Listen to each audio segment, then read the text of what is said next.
Hush, little baby, don't say a word. Mama's gonna buy you a mockingbird.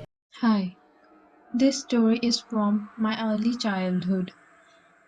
I belong to a small village, but to pursue good education, my parents and I moved to a nearby city. I didn't remember much about my village when we moved to the city, but my parents once took me to the village to meet my grandparents in vacation. I was 12 years old when we went to meet my grandparents. It was a really good time with them.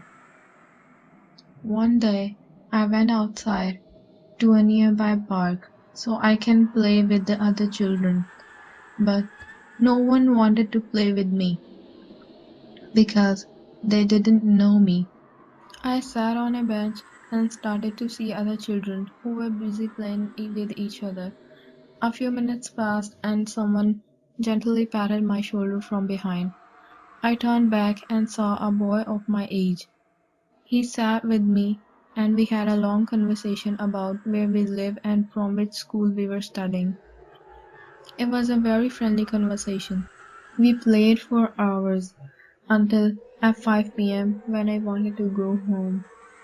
He invited me to his house, but I said that it is important for me to go home right now because I had to go back to the city the next day. He insisted and took me to his home.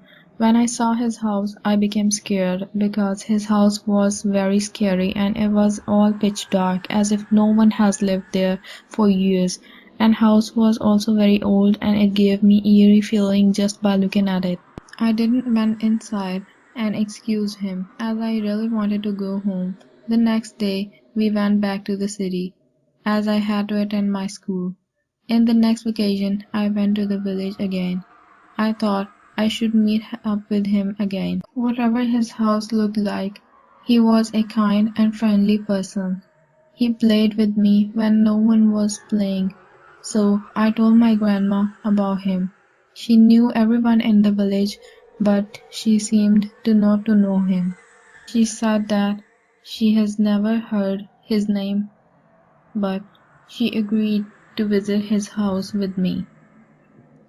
When I took my grandma to his house, she asked me in a doubtful tone if my friend really lives here.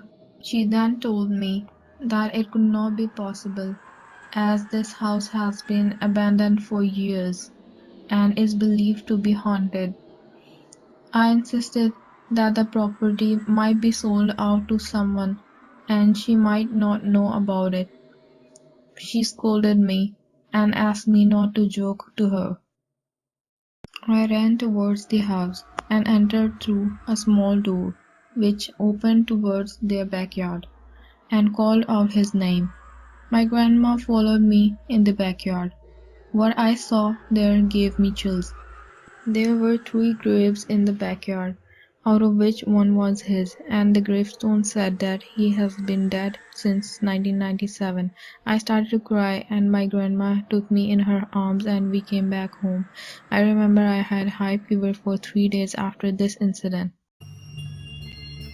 Please subscribe to our channel and press on the bell icon to get notified on every upload.